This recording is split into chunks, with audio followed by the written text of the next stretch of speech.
Sobat Maestro, sesaat lagi kita akan bersama-sama mengikuti program Suara Gembala bersama Pendeta Cheng Kim Guan dari GBT Bukit Moria. Selamat mendengarkan.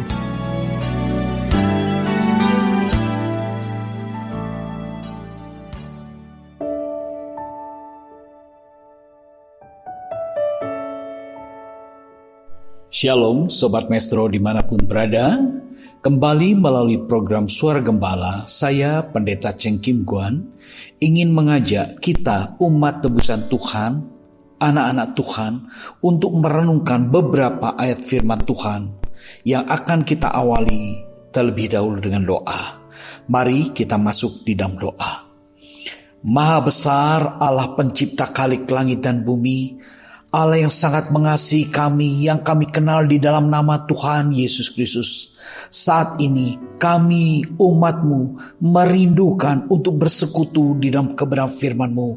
Biarlah Tuhan, urapan Roh Kudus menyertai, mengurapi seluruh pendengar Maestro dimanapun berada. Dan terlebih juga Tuhan mengurapi, memberkati, melayakkan, memperlengkapi hamba-Mu yang akan menyampaikan renungan kebenaran firman-Mu ini, agar firman-Mu dapat kami renungkan bersama-sama, mendatangkan berkat bagi kami, menjadi kekuatan bagi iman pengharapan kami. Sebab kami percaya Tuhan Allah yang kami puji-puja sembah tidak pernah kami lihat, tetapi kami percaya selalu Tuhan memperhatikan dalam segala situasi kondisi yang sedang kami alami. Terima kasih Tuhan, persiapkan hati kami untuk menerima berkat firman-Mu. Berbicaralah, berkati kami semua dengan firman-Mu. Dalam nama Tuhan Yesus Kristus, hamba panjatkan peralaskan segala doa ini. Haleluya. Amin. Puji Tuhan. Ibu Bapak, Sobat Maestro dimanapun berada, pada kesempatan kali ini kita akan merenungkan satu tema yang saya berikan judul Tetap Tenang di Tengah Kesukaran. Nah, contoh dari peristiwa yang akan kita renungkan bersama terambil dari 2 Raja-Raja 6 ayat 8 sampai dengan ayat yang ke-23, di mana terjadinya peperangan antara Raja Aram berperang dengan Raja Israel. Kita akan lihat di dalam 2 Raja-Raja 6 mulai ayat yang ke-8. Raja negeri Aram sedang berperang melawan Israel. Ia berunding dengan pegawai-pegawainya, lalu katanya, "Ke tempat ini dan itu haruslah kamu turun menghadang." Tetapi abdi Allah menyuruh orang kepada Raja Israel mengatakan, "Awas, jangan lewat dari tempat itu, sebab orang Aram sudah turun menghadang ke sana." Sebab itu kata Raja Israel menyuruh orang-orang ke tempat yang disebut abdi Allah kepadanya. Demikianlah Elisa memperingatkan kepadanya supaya berawas-awas di sana, bukan sekali 2 kali saja. Lalu mengamuklah hati Raja Aram tentang hal itu. Maka dipanggillah pegawai-pegawainya, katanya kepada mereka, "Tidakkah dapat kamu beritahukan kepadaku siapa dari kita memihak kepada Raja Israel?" Dari beberapa ayat yang kita baca, kita dapat melihat satu peristiwa, yaitu Raja Aram berperang melawan Raja Israel. Raja Aram mengadakan satu strategi perang, dan dia memberikan perintah kepada bawahannya untuk menjalankan strategi perang yang sudah Raja Aram itu susun. Tetapi di dalam ayat yang ke-9 dikatakan, abdi Allah menyuruh orang kepada Raja Israel mengatakan, "Awas, jangan lewat dari tempat itu, sebab orang Aram sudah turun menghadang ke sana." Ada Elisa, abdi Allah. Dia memberi nasihat kepada Raja Israel. Ya, karena Israel adalah umat Allah. Allah ingin menyelamatkan bangsa Israel. Allah ingin menuntun bangsa Israel. Allah ingin memberi kemenangan bangsa Israel. Maka Allah menyuruh abdi Allah, Elisa, Nabi Elisa, untuk menyampaikan petunjuk-petunjuk dan pesan-pesan kepada Raja Israel. Sehingga Raja Israel selalu mengetahui strategi-strategi apa yang akan dilaksanakan oleh Raja Aram. Strategi apa yang akan dilakukan oleh pihak musuh. Itu sudah diketahui. Berulang kali itu terjadi sehingga dikatakan di dalam ayat yang ke-11, lalu mengamuklah hati Raja Aram tentang hal itu.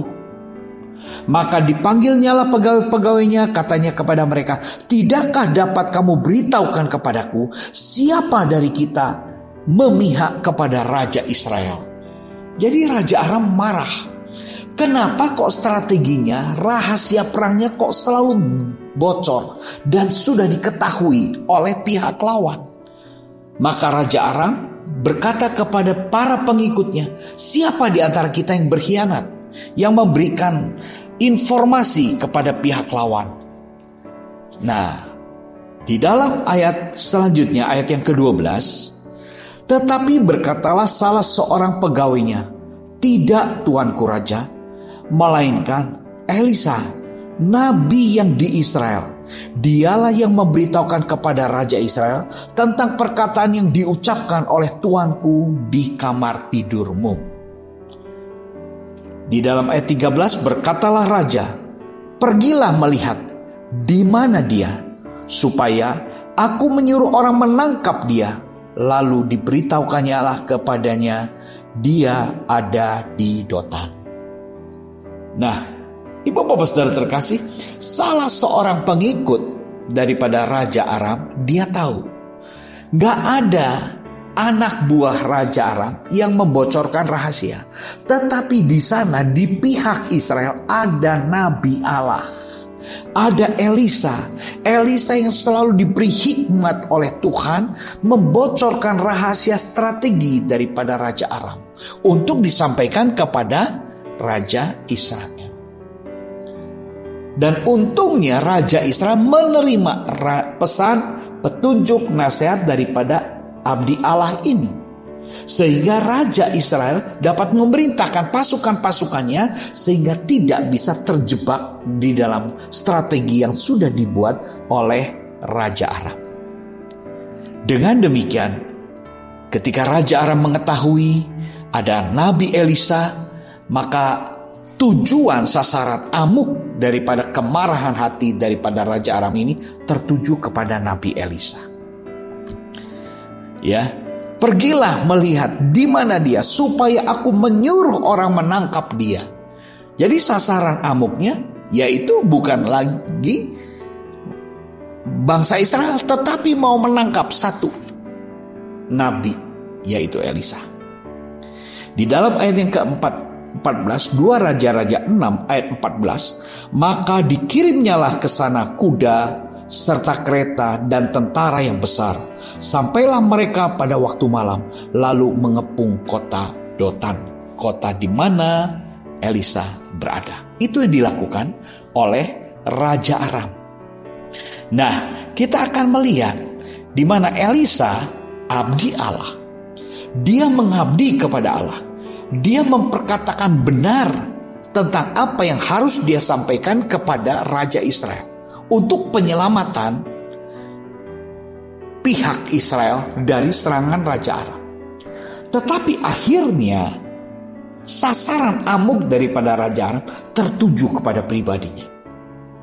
Nah, ini yang saya katakan kesukaran besar yang dialami oleh abdi Allah ini. Tetapi bagaimana sikap daripada Elisa ketika menghadapi kepungan daripada tentara Aram? Di dalam ayat yang ke-15, 2 Raja-Raja 6 ayat 15. Ketika pelayan abdi Allah bangun pagi-pagi dan pergi keluar, maka tampaklah suatu tentara dengan kuda dan kereta ada di sekeliling kota itu. Lalu berkatalah bujang itu kepadanya, celaka tuanku, apakah yang akan kita perbuat? Abdi Allah punya hamba, ya. Hamba abdi Allah itu melihat bangun pagi-pagi, celaka, bala tentara Aram sudah mengepung kota. Abdi Allah ini, Gehasi, hamba daripada Elisa ini merasa ketakutan demikian amat sangat. Karena apa? kesukaran, ancaman yang dia alami. Raja negeri Aram mengirim tentaranya untuk mengepung kota Dotan dengan tujuan yaitu menangkap Elisa, abdi Allah. Lalu bagaimana sikap Elisa ketika mendapat laporan dari Gehasi, hambanya? Tuhan tetap setia melindungi umatnya dan juga hambanya. Tuhan tetap setia melindungi umatnya, umat Israel, dan juga melindungi hambanya, abdi Allah, Nabi Elisa, itu dalam lindungan daripada Tuhan. Maka jawabnya, jangan takut, sebab lebih banyak yang menyertai kita daripada yang menyertai mereka. Ini jawaban daripada Elisa. Kepada siapa? Kepada hambanya, Gehasi. Gehasi melihat musuh begitu banyak, musuh begitu besar. Tetapi Elisa melihat bala tentara Allah berpihak menjaga yang melindungi jauh lebih besar daripada kekuatan lawan, daripada kekuatan musuh. Ini ada perbedaan pandangan. Sehingga Elisa katakan jangan takut, sebab lebih banyak yang menyertai kita daripada yang menyertai mereka. Puji syukur kepada Tuhan. Lalu berdoalah Elisa, ya Tuhan, bukalah kiranya matanya supaya ia melihat. Maka Tuhan membuka mata bujang itu sehingga ia melihat. Tampaklah gunung itu penuh dengan kuda dan kereta berapi sekeliling Elisa. Wow, puji Tuhan. Di tengah tekanan, di tengah ancaman, di tengah kesukaran, tetapi Elisa dapat tetap memiliki ketenangan. Mengapa? Karena ada perlindungan dari Tuhan. Ada bala tentara surga, di mana kereta berapi mengelilingi Elisa. Begitu banyak jumlahnya. Lebih banyak daripada tentara Raja Aram yang mengelilingi kota, mengepung kota untuk menangkap Elisa. Kegelisahan daripada Gehasi karena dia tidak bisa melihat keberpihakan Allah. Tetapi Elisa sebagai hamba Allah betul-betul dia menyaksikan kemuliaan Allah dan keberpihakan Allah atas dirinya. Inilah pengalaman yang dialami oleh seorang hamba Allah, oleh seorang abdi Allah, oleh seorang yang mengabdikan diri dan berserah diri kepada Allah untuk menjadi alat di dalam tangan kuasanya. Sekalipun ada ancaman, sekalipun ada resiko yang harus dialami oleh Elisa karena dia melakukan kebenaran demi kebenaran, menyampaikan pesan-pesan yang benar kepada Raja Israel. Ini resiko yang dihadapi oleh Elisa. Tetapi kita melihat bagaimana Tuhan tetap setia melindungi umatnya Israel dan juga melindungi hambanya, yaitu Elisa. Puji syukur pada Tuhan. Lalu kita akan melihat di dalam ayat selanjutnya cara Elisa menyelesaikan masalah. Caranya bagaimana nih? Abdi Allah itu menyelesaikan permasalahan, kesukaran yang sedang dihadapi. Dikatakan di dalam ayat yang ke-18, ketika orang-orang Aram itu turun mendatangi dia, berdoalah Elisa kepada Tuhan. Butakanlah kiranya mata orang-orang ini, maka dibutakannya lah mata mereka sesuai dengan doa Elisa. Kita tahu bagaimana cara Elisa mengatasi masalah, mengatasi musuh. Tiada lain dengan berdoa. Luar biasa ibu bapak saudara terkasih. Di tengah kesukaran, di tengah ancaman, apa yang Elisa lakukan? Elisa berdoa, Tuhan butakan mata orang-orang ini. Dan Tuhan menjawab. Lalu dibutakannya mata mereka. Di dalam ayat yang ke-19. Kemudian berkatalah Elisa kepada mereka, bukan ini jalannya dan bukan ini kotanya. Ikutlah aku, maka aku akan mengantarkan kamu kepada orang yang kamu cari. Lalu diantarkannyalah mereka ke Samaria. Ini cara Elisa mengatasi masalah. Ya, mengatasi musuh. Puji syukur pada Tuhan. Kalau kita lanjut di dalam ayat yang ke-20, segera sesudah mereka sampai ke Samaria, berkatalah Elisa, "Ya Tuhan, bukalah mata orang-orang ini, supaya mereka melihat." Lalu Tuhan membuka mata mereka, sehingga mereka melihat dan heran. Mereka ada di tengah-tengah Samaria. Ini cara Elisa mengatasi musuh, menyelesaikan lawan, mengatasi berbagai kesukaran dengan berdoa. Dan ketika bala tentara Aram itu seolah-olah menjadi tawanan daripada Elisa, Elisa membawa mereka masuk ke tengah kota Samaria. Setelah sampai di kota Samaria, kembali Elisa berdoa, "Ya Tuhan, bukalah mata orang-orang ini supaya mereka melihat." Ketika mereka melihat, tentara Aram itu heran, kaget. Sebab apa? Mereka ada di tengah-tengah kota Samaria. Kita akan lihat reaksi daripada Raja Israel di dalam ayat yang ke-21. Lalu bertanyalah Raja Israel kepada Elisa, "Tatkala melihat mereka, kubunuhkah mereka Bapa?" Jadi Raja Israel ketika melihat tawanan sudah terkepung, sudah masuk perangkap, ada di tengah-tengah kota Samaria, itu tinggal dibunuh, tinggal ditawan. Itu Raja Israel sudah menang di atas angin. Sehingga ketika Raja Israel melihat Elisa membawa bala tentara Raja Aram ini sebagai tawanan masuk ke dalam kota Samaria, Raja Israel begitu gembira, begitu greget ya. Wah, kita bunuh saja. Tetapi karena Raja Israel ini juga adalah raja yang taat kepada Nabi Elisa, dia bertanya, "Kubunuhkah mereka Bapak?" Ya, apa jawab daripada Elisa? Kita akan lihat di dalam ayat yang ke-22. Tetapi jawabnya, "Jangan. Biasakah kau bunuh yang kau tawan dengan pedangmu dan dengan panahmu? Tetapi hidangkanlah makanan dan minuman di depan mereka, supaya mereka makan dan minum, lalu pulang kepada tuan mereka."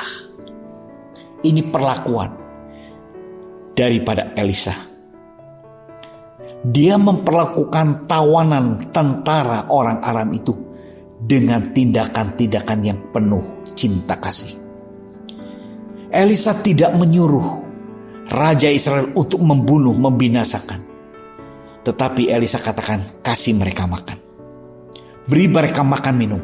Setelah mereka kenyang, izinkan mereka pulang kepada tuannya, kepada rajanya, yaitu Raja Aram. Ibu bapak saudara terkasih, melalui peristiwa ini kita dapat belajar bagaimana menyikapi dan mengatasi masa-masa sukar, yaitu dengan penuh ketenangan karena bergantung kepada kuasa Tuhan.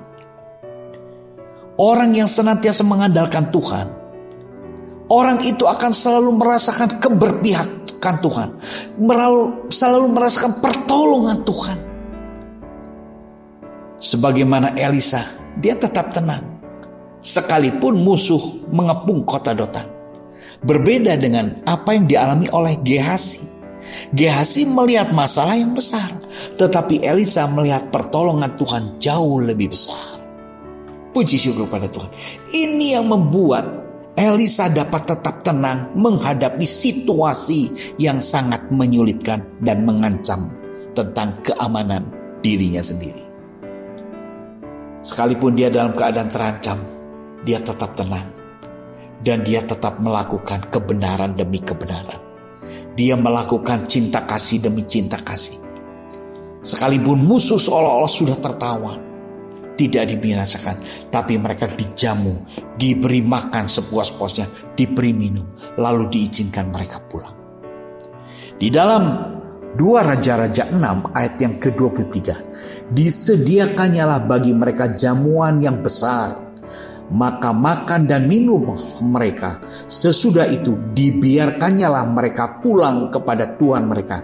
Sejak itu tidak ada lagi gerombolan-gerombolan Aram memasuki negeri Israel. Puji syukur kepada Tuhan. Caranya begitu halus, cara dengan penuh cinta kasih, mengalahkan musuh dengan cinta kasih. Akhirnya apa? Israel mengalami keamanan karena tidak ada lagi gangguan-gangguan dari gerombolan orang-orang Aram, dari tentara Aram. Tidak ada gangguan lagi. Kenapa? Karena kejahatan dibalas dengan kebaikan. Mungkin kita menghadapi kesukaran-kesukaran karena banyak sekali orang-orang yang berbuat jahat kepada kita.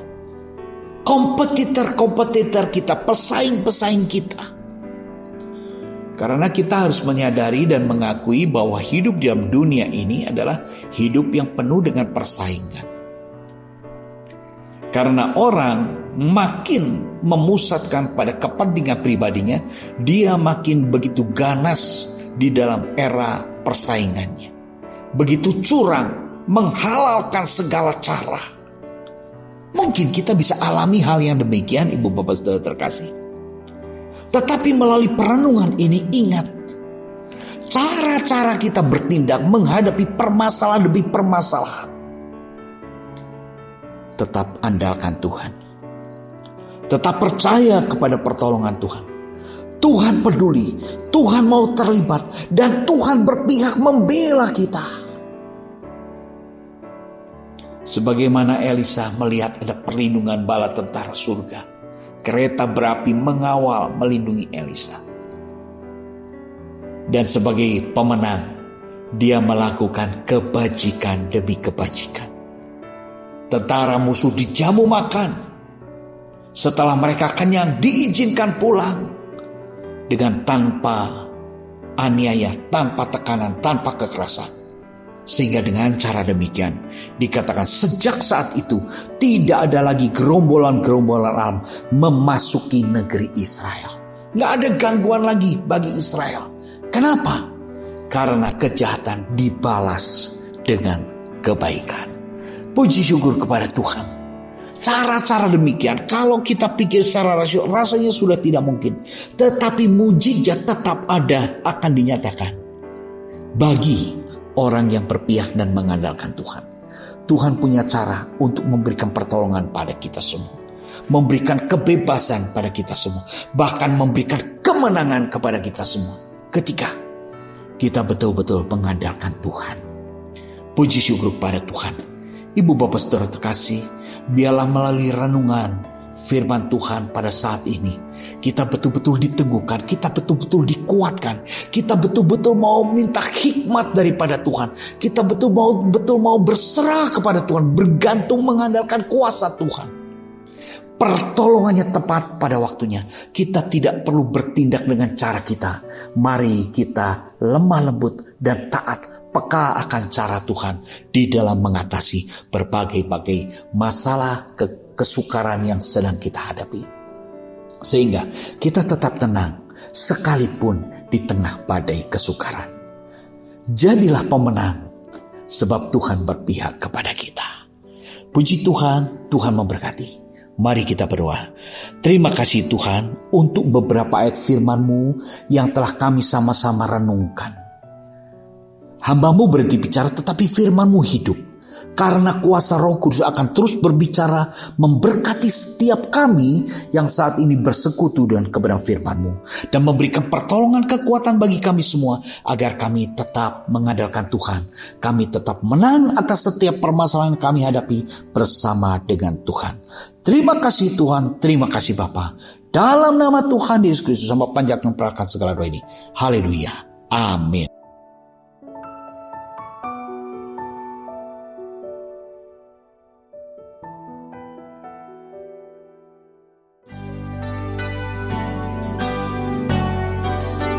Sobat Maestro, Anda baru saja mendengarkan program Suara Gembala bersama Pendeta Cheng Kim Guan dari GBT Bukit Moria. Dengan tempat ibadah Jalan Bojong Raya Komplek Permata Indah, Blok J nomor 24 Bandung. Phone 0822 1614 3298. Terima kasih atas kebersamaan Anda. Tuhan Yesus memberkati.